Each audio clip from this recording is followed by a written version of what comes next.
Ryan Reynolds here from Mint Mobile. With the price of just about everything going up during inflation, we thought we'd bring our prices down. So to help us, we brought in a reverse auctioneer, which is apparently a thing. Mint Mobile Unlimited Premium Wireless. How to get 30, 30, bit to get 30, bit to get 20, 20, 20, bit to get 20, 20, bit to get 15, 15, 15, 15, just $15 a month? Sold! Give it a try at mintmobile.com/switch. $45 upfront payment equivalent to $15 per month. New customers on first 3-month plan only. Taxes and fees extra. Speed slower above 40 gigabytes per detail. Today on CityCast Boise, everyone's looking for answers about why our housing is so expensive, so we're exploring whether short-term rentals are the culprit. Are out-of-state investors and their Airbnbs the reason rent is so high? It's Wednesday, October 9th. I'm Lindsay Van Allen, and this is what Boise's talking about. Well, Justin, thanks so much for joining me today. It's a little later than your usual early morning get-together. I know. It's about bedtime for me, actually, Lindsay. So we'll see if I can avoid yawning during this thing. All right. I'll try not to keep you up too late. But you've been looking into people's questions about Boise's growth trends for a while now. And how often were you getting audience questions about the short-term rental market here? Fairly often. And I think a lot of people are just curious about that. The big question, of course, on everyone's mind, not just here in Boise and Idaho, but around the nation, is what's driving this housing crisis, which really most communities in the country are facing. It seems to be driven by a lack of inventory, but then the next question is, okay, why is there a lack of inventory? And a lot of people have pointed to the short-term rentals, that if homes are being used exclusively as Airbnbs, then they might be taking a huge chunk of homes off the market. And that was just sort of a question that I had as I got messages saying, a big reason for this are the short-term rentals. Yeah, and I definitely think that as the local housing market got tighter and tighter, especially after the start of the pandemic, people really seem to start pointing towards the short-term rental market as one of the factors driving up cost, affecting availability. Has that been a factor at play in Boise for a while when you looked into this, or is that just more of a recent thing?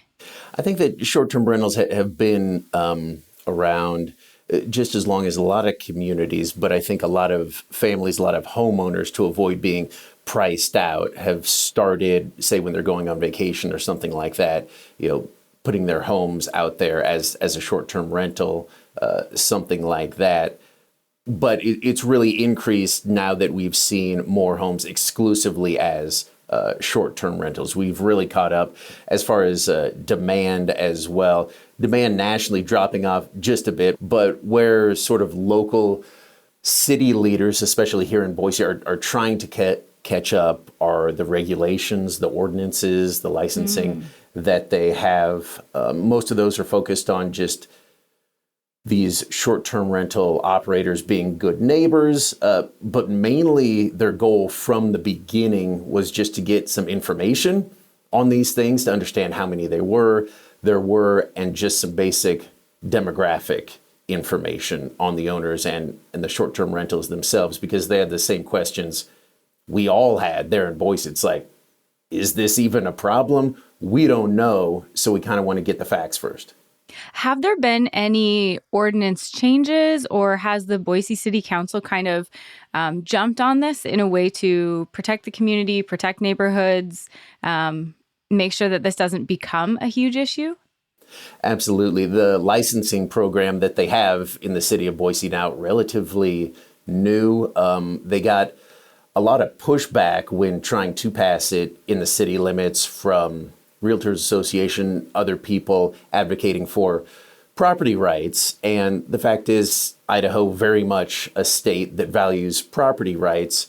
But I think that also the reason we have laws and ordinances to make sure that when you are exercising your freedoms and rights, that it's not infringing on anyone else's freedoms or rights. And I think that that's what the city of Boise was trying to do with these ordinances and licenses as far as short-term rentals go, is make sure that while people are renting out their property, which they are able to do, that they're not affecting the community and that they're not making the housing crisis much, much worse. They're not destroying, say, the character of a neighborhood, noise ordinances, stuff like that. And that makes sense. That makes a lot of sense. And I was just looking around the Airbnbs around this area, and the prices actually for the majority of places are definitely really competitive, especially when compared to local hotels.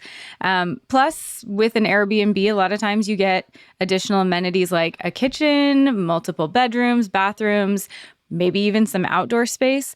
And when you looked into this, have the hotels in this area felt the competition from this, or is it just, are they catering to really different audiences? I think they're catering to different audiences and people in communities. So like my family just took a trip and we rented an Airbnb down by the Redwoods because, hey, it was like right on the coast and we wanted it to be right there, and had a family, you know, us and two teens kind of take up a lot of space. It gets pretty crowded in a hotel room. And when we're by that recreation Airbnb, but then when we went farther inland, we wanted to do a hotel because we were seeing family that day. So I think that there are kind of two different audiences, two different markets, kind of demands for Airbnbs and hotel rooms.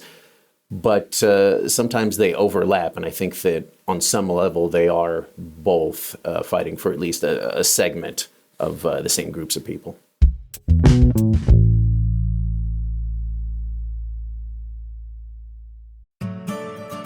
This episode is brought to you by BetterHelp. October's spooky vibes and costumes make it one of my favorite times of the year. But if you feel like a mask isn't just part of your Halloween costume and instead is something you're wearing at work and around your friends and family, therapy could be a great way to stop hiding and feel more comfortable being yourself. Therapy has been a fantastic resource that's helped me develop new tools to cope with life's challenges and has empowered me to show up more authentically for myself and the people I care about. If you've been thinking about starting therapy, give BetterHelp a try. It's entirely online, so you have the flexibility to talk to a licensed therapist when it's convenient for you. And it can be tricky finding a therapist you connect with, so BetterHelp has a questionnaire designed to remove the guesswork.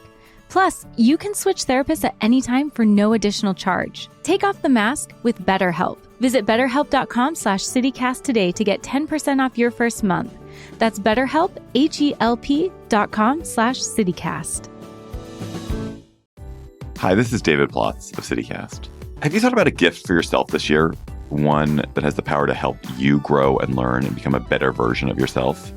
Give yourself the gift of language by getting Babbel. With quick 10-minute lessons handcrafted by language experts, Babbel gets you talking a new language in 3 weeks, because talking is the key to really knowing a language. And that's how Babbel approaches it. It's designed for real conversation. So I have a trip to France planned with my girlfriend. Was it inspired by the Olympics? Yes, it was.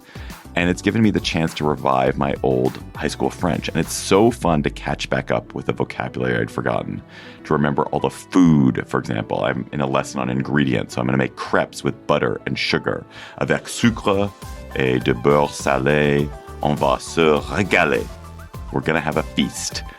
I learned this great new French expression too. J'en ai l'eau à la bouche. That means I have water in the mouth. It means it's mouth-watering. Love it. Love French. Anyway, Babbel gets you talking, and studies from Yale and Michigan State University and other leading universities prove that it works. So here is a special holiday deal for CityCast listeners. Right now, get up to 60% off your Babbel subscription, but only for CityCast listeners at babbel.com/citycast. Get up to 60% off at babbel.com/citycast, spelled BABBEL.com/citycast. Rules and restrictions may apply. Justin, one of the concerns that I hear people express when we're having these conversations about short-term rentals is that a lot of the short-term rentals in Boise are owned by out-of-state corporations and that they're holding these properties and contributing to our housing crisis.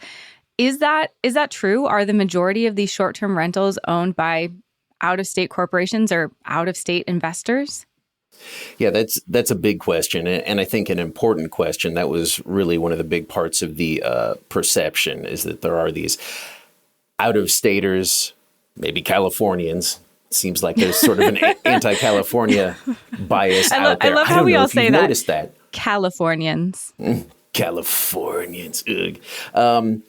And that was sort of the big question, big part of the perception that people are buying up all of Idaho's homes and land and then just renting it out short term and contributing to our housing crisis here. But I looked at the numbers from the city of Boise. And again, the main part of this licensing that they do now is to just try to get demographics. So these numbers come from the licensed short-term rentals, and they would just be in the Boise city limits. But for those licensed short-term rentals just in the city limits, only 15% of them are actually owned by people or corporations from out of state. And that was actually a shocking number for me, because a part of me absolutely believed that that was the case, that people from out of state markets where housing is even less affordable are able to purchase more affordable housing here in Boise and then rent it out even short term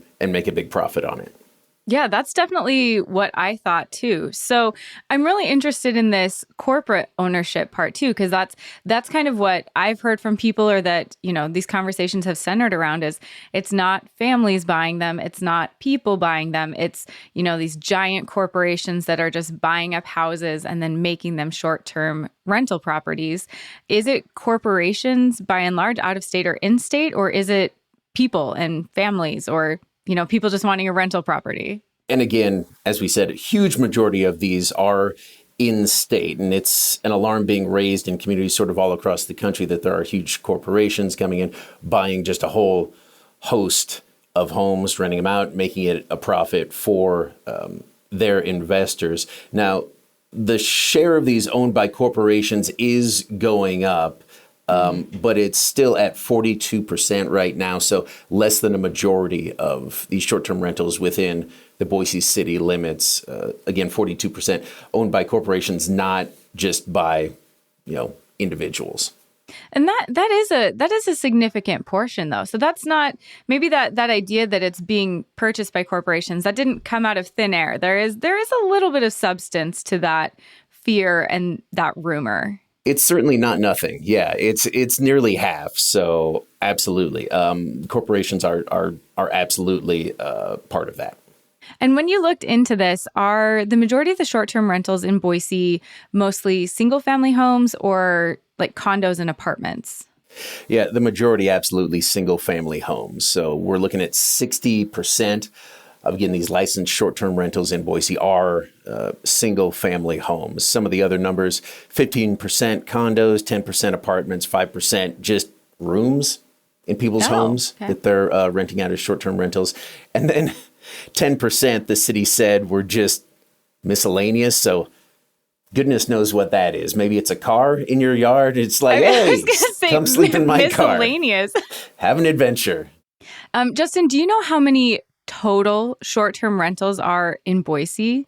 So, and this is total, actually, licensed and unlicensed, 1,100 short-term rentals in Boise. That's according to the city of Boise's numbers. And by the way, 400 of those short-term rentals are actually unlicensed. So there are a number of people out there who either don't know or don't care that you actually have to have a license in the city of Boise to own and operate a short-term rental. So that total number right now, about 1,100. Wow. And so with that number in mind, I mean, we all generally know how large Boise is. Are these short-term rentals taking a significant amount of housing off the market, or is that really kind of a minuscule amount? Yeah, great question. And I tried to get some perspective on it. So 1,100 is right around the number of homes actually for sale in Boise right now, currently on the market, except, of course, they're not for sale. They're being rented out on a short-term basis. Now, if all of a sudden all those homes suddenly went on the market for sale, they got bought or whatever, then that number of homes on the market would start to shrink. That inventory would start to shrink back down. But as of right now, it does seem like a pretty significant amount, I guess you could say. Yeah, so it's not nothing. Right. Again, it's not nothing. That's the title of this episode. There is some fire where all this smoke has been. Do you know when you've been looking into this, have people been being displaced by properties being converted into short-term rentals? Like, are there scenarios where people were renting and then the landlord's like, this isn't as profitable as I wanted. I'm turning this into an Airbnb. And so a Boisean is losing their home because the landlord thinks it'll just be more profitable to have a short-term rental? I haven't heard a lot of that happening. It could be happening. Most of the people I have heard from, and I continue to hear from people whenever I do stories on the housing crisis, is that they're being displaced from their long-term rentals because they just can't pay that rising rent. Because, in case you didn't know, rent control is actually illegal in the state of Idaho, at least on a county and city level. So if a rental owner, wants to jack the rent by 50%, like they absolutely can do that. Some people have been seeing their rent spike like that, and they absolutely have been displaced. Also, wages not keeping up with that rising rent. Even though wages are going up, they're still not keeping pace with the rent. So that's most of those terrible and heartbreaking displacement stories that I've been hearing. Okay. And how we got in the current Boise housing shortage is very complicated. There's not one single thing that we can point to as the singular factor about why there's no housing here. But it could be argued that any homes not being able to be occupied by Boiseans, either as renters or owners, is limiting our already scarce supply. And we've heard over and over and over again, it's kind of basic economics, that our limited supply is driving up rent and prices. So would it be fair to say that these short-term rentals are at least part of the problem when it comes to housing in this area? Very fair and true. It's at least part of the problem. That's the perception. And I think the question is, how big of a part of the problem are they? The problem is so big, though, that there's plenty of blame to go around. So you could argue that sort of all of the parts are big because it's a big problem. Again, wages not keeping up. One of the big ones, builders are just not wanting to overbuild again. Home building is about a sixth of the pace as it was, during or right before the '08 housing bubble burst. So you understand maybe why home builders don't want to be building at that same pace again, but that continues to keep that inventory down, drive the prices up. Again, it's supply and demand. Overall, just the lack of affordable housing. Really, the whole idea of these ordinances, though, was to try to identify if this was a problem and then kind of how big it is. And then I guess we'll see what the city of Boise and other folks can do about it, if they can do anything about it. So what do you think? Is this going to continue to be an issue or continue to be more of a percentage of the overall problem or issue with housing in this area? Or does it seem like maybe the appeal of short-term housing investment is starting to wane a little bit with increased housing prices and, people maybe don't want to stay at an Airbnb and do laundry and then pay a cleaning fee? Right, yeah.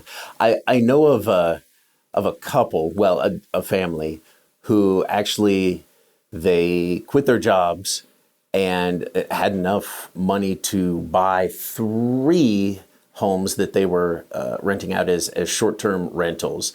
And it was incredible. They were paying their bills and it was working out for a while. But absolutely, interest and demand for those did drop. So they sort of had to change their financial situation a little bit. Occupancy rate now for short-term rentals nationally, about 54%, was at 60% just a couple years ago. It's still supply and demand, not as low as it was during the pandemic, when it tanked, when nobody was really staying anywhere except at home. I think people expected the short-term rental industry to just go away then, that the pandemic was going to kill it off.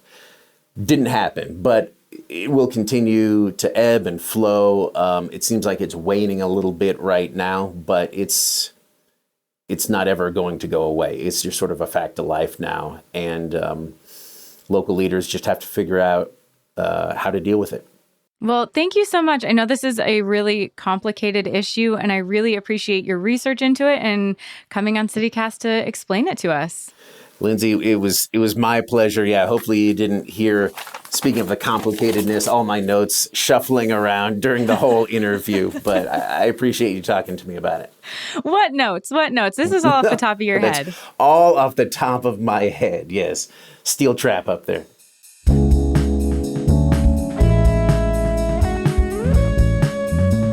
That's all for today here on CityCast Boise. If you enjoyed the show, we would love it if you would tell a friend about us. We'll be back tomorrow morning with spooky and unbelievable local cemetery stories. You won't want to miss it.